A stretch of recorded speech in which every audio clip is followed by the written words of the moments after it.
রাজনীতির রাজপথে বিএনপির এখন প্রতিপক্ষ দল হয়ে দাঁড়িয়েছে জামাত। একটা সময় জামাত বিএনপি শরিক দল হলেও জামাত বিএনপির কাছ থেকে বেরিয়ে এসে তারা এককভাবে নির্বাচনে অংশগ্রহণ করতে যাচ্ছে। এখন জামাত কিন্তু এককভাবে করছে সেটা কিন্তু না, ইসলামী যত সংগঠন রয়েছে এই সংগঠন মিলে তারা জামাত এককভাবে নয়, এই সংগঠন মিলে নির্বাচনে অংশগ্রহণ করতে যাচ্ছে। অর্থাৎ বিএনপির এখন বড় শক্তিশালী প্রতিপক্ষ হয়ে দাঁড়িয়েছে জামাত। এখন জামাতের পক্ষ থেকে অর্থাৎ জামাতের আমির তিনি বলেছেন যে আওয়ামী লীগকে আমরা সাধারণ ক্ষমা করে দিয়েছি। দেখুন, আওয়ামী লীগের সব নেতা কর্মীরাই কিন্তু খারাপ নয়, অনেক ভালো কর্মীরাও ছিলেন।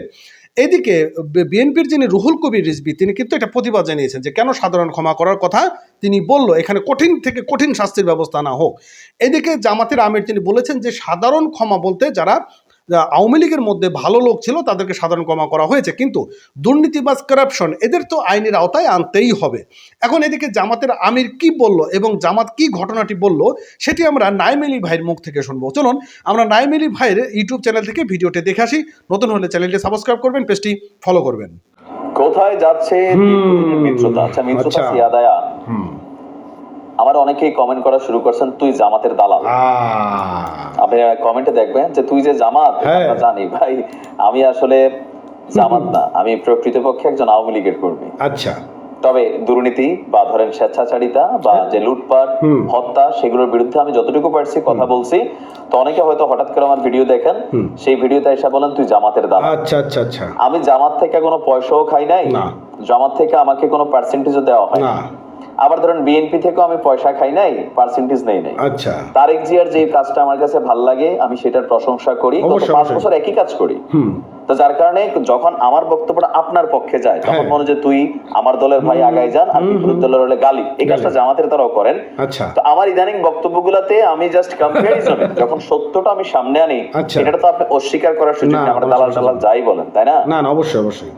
রাজপথে লুটপাট, বিভিন্ন জায়গায় এই মুহূর্তে চাঁদাবাজি, আপনি সারা বাংলাদেশ বিচাইরা খুঁজা আপনি 5 জন জামাতের কর্মী বের করতে পারবেন না, কিন্তু আপনি হাত দিলে বিএনপি পাবেন। আমি আমার এলাকায় তো দেখতেছি ভাই, নিজের এলাকার বাইরে তো আর দেখার দরকার নাই। না না না, আমি যেগুলো বলি এগুলো হচ্ছে গণমাধ্যমের খবর, আপনি আপনার এলাকায় খোঁজ নেন যে এখনো রাস্তায় কারা জীবিত চলতেছে, আওয়ামী লীগ তো নাই।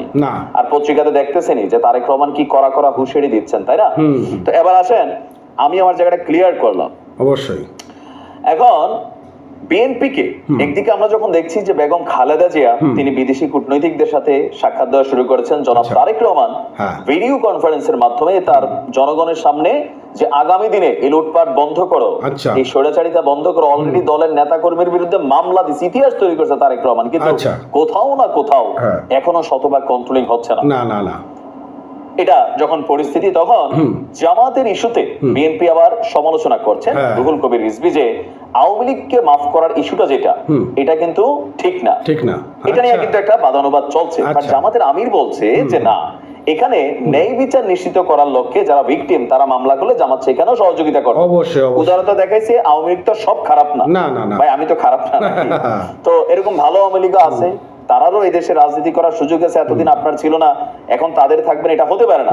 সুতরাং তাদেরকে শুধরানোর জন্য সুযোগ দেওয়া হোক, বাট অন্যায় যারা করছে তাদের সাজা তৈরি, এই বক্তব্যটা কিন্তু নানান কথাবার্তা চলছে। এর মাঝখানে আজকে আমরা দেখলাম যে খুবই শক্তিশালী একটা টিম, কোনটা চরমোনাই গ্রুপ, হেফাজত গ্রুপ, তারা কিন্তু আস্তে আস্তে একাট্টা হচ্ছে। ইসলামিক যে দলগুলো আছে তারা একটা জিনিস এই মুহূর্তে বুঝতে পারতেছে যে বিএনপির বিপরীতে যদি রাজনৈতিক সরকার গঠন করা লাগে জামাত একা পারবে না, এটাই বাস্তব। তাহলে দরকার হবে কি সমমনা। তাহলে সমমনা কারা? এতদিনের যে শত্রুতা ছিল চরমোনাই বনাম জামাত, সেটাকে কিন্তু ভেতরে ভেতরে তারা শেষ করেছে, গলা দিয়া একই আওয়াজ আছে। জামাতের আমির 2 দিন আগে বললেন যে এক জালেম থেকে আরেক জালেমের হাতে রাষ্ট্র যেতে পারে না। আবার আজকে চরমোনাইর পীর কি বলছেন? আমরা মন্দির পাহারা দেই হুজুররা, আর এক শ্রেণীর মানুষ একটা দল তারা লুটপাটে ব্যস্ত আছে। শব্দগুলো আলাদা, টার্গেট কিন্তু একটা জায়গাতে আছে। এটা কারা? ওই যে আমি পুরা বিএনপির দোষ দিচ্ছি না, বিএনপির হাই কমান্ড যথেষ্ট ভালো কাজ করছেন, যা করতেছেন প্রশংসনীয়, কিন্তু ওই যে লোয়ার লেভেল একদম গ্রামে 5% আছে বিভিন্ন জায়গায়, এরা কিন্তু এই কাজগুলো করতেছে, বিএনপি অ্যাকশনও নিচ্ছে। এখন ইসলামী আন্দোলন বাংলাদেশের আমির মোহাম্মদ রেজাউল করিম চরমনাই বলছেন যে এক শ্রেণীর মানুষ এই মুহূর্তে রাস্তায় লুটপাট এবং বিভিন্ন জায়গায় চাঁদাবাজিতে ব্যস্ত। আচ্ছা, তিনি আরো বলছেন যে স্বাধীনতার 53 বছর বয়স হয়েছে, আমরা বারবার সরকার পরিবর্তন দেখেছি, বাংলাদেশের মানুষ এই পরিবর্তনের মাধ্যমে একবার দুবার নয় তাম দুনিয়ায় চোরের দিক থেকে 5 বার আমরা ফার্স্ট হয়েছি। বুঝতে পারছেন দুর্নীতির ইস্যুটা আসছে বিএনপি আওয়ামী লীগ দোনোপক্ষের সময়টাই এখানে তিনি বলছেন। তো বলছে যে আর পরিবর্তন আমাদেরকে করতেই হবে। ইসলামী আন্দোলন বাংলাদেশ হতে আমি সকলকে উদাত্ত আহ্বান জানাবো, দুনিয়াতে শান্তি আর আখিরাতে মুক্তির একমাত্র নীতি হচ্ছে ইসলাম। আপনাদের দোয়ায় ইসলামী আন্দোলন বাংলাদেশ প্রতিষ্ঠার পর থেকে তিনি তার দলের কোনো কলঙ্ক লাগে নাই এমনটাই বলছেন।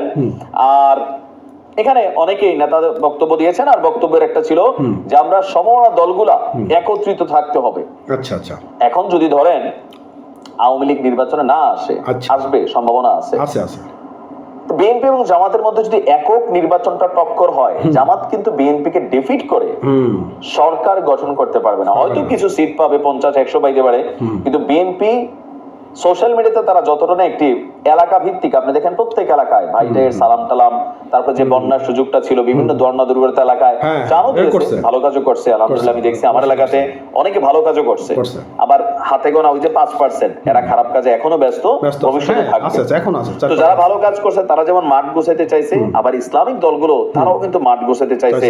এমনকি তাদের বক্তব্য যে এই মুহূর্তে সুষ্ঠু নির্বাচনে যদি বিএনপি কে হারাতে হয় তাহলে ইসলামিক দলগুলো একত্রিত হইয়া, সবাই কিন্তু মাঠে ভোট আছে, চরমনের আছে, হেফাজত ইসলামের আছে, আবার ধরেন আম জনতার একটা অংশ ইসলামিক পয়েন্ট অফ ভিউতে ভোটটা দিয়ে দিতে পারে। এই সকল কিছু মিলে, তবে জামাতের জন্য কিছুটা ঝামেলার কারণ হয়ে যাচ্ছেন আমার কাছে মনে হচ্ছে যে গোলাম আজম সাহেবের ছেলে। জাতীয় সঙ্গীত ইস্যু এবং গামছা ইস্যুতে তিনি যে বক্তব্যগুলো দিয়েছেন, কোথাও না কোথাও এই বক্তব্যগুলা রাইট নাও জামাতের জন্য কিছুটা নেগেটিভ আসবে। কারণ বাঙালি যতই ভাই ইসলামিক ভাবধারায় হোক, জাতীয় সঙ্গীত ইস্যুতে এখানে আপনারা কেউ সাপোর্ট দিবে না, 2-4-5% মানুষ ছাড়া। জনগণের একটা ভোট তো আছে। তো সেই ক্ষেত্রে আমার মনে হয় যে তারা বিজ্ঞ মানুষ, বুঝে শুনে কথা বলবেন। তো দেখা যাক জোটের বিপরীতে জোট, জামাত আসলে তাদের যে আমরা ভাবতেছি উপরে উপরে কি করতেছে না, তারা তাদের যে নেটওয়ার্কিং, আওয়ামী লীগ সরকারের 16 বছর এতগুলা হত্যা, তাদের এত বড় বড় নেতা মারা গেছে, বিচার হয়েছে, তারপর জেলে ছিল, এই নেটওয়ার্ক তারা চালাইছে, তারা তাদের নেটওয়ার্ক আন্ডারগ্রাউন্ডে চালায়। তবে ওই আন্ডারগ্রাউন্ড মানে এটা না যে কালো জগৎ, তারা সিস্টেমিকলি তাদের কাজ চালায়। এখন ভোটের মাঠে কতটা ভোট পেতে হবে সেটা তারাও বোঝার, যার কারণে এই দলগুলোর সাথে সমন্বয় করছে। জামাতরে এখনো বিএনপি আন্ডারএস্টিমেট যদি করে থাকে তাহলে ভুল হবে। ভালো থাকবেন, আসসালামু আলাইকুম। তো বন্ধুরা, এই ছিল আজকের মতন সর্বশেষ নিউজ। তো ভিডিওটি আপনাদের কেমন লাগলো তো অবশ্যই জানাবেন। আর মাঠে জামাত বিএনপির একটা খেলা হবে যেটা আমার কাছে মনে হচ্ছে। আর আওয়ামী লীগ হয়তো নির্বাচনে অংশগ্রহণ করতে পারে, আর যদি আওয়ামী লীগ নির্বাচনে অংশগ্রহণ করে আওয়ামী লীগ তেমন কোনো সিট পাবে কিনা সন্দেহ রয়েছে, কিন্তু এটি বিএনপির জন্য একটা বড় ধরনের নেগেটিভিটি আসতে পারে। তো যাই হোক, এই ছিল আজকের মতন সর্বশেষ অবস্থা। ভালো থাকবেন, সুস্থ থাকবেন। পরবর্তী আপডেট পেতে চ্যানেলটি সাবস্ক্রাইব করবেন। ধন্যবাদ।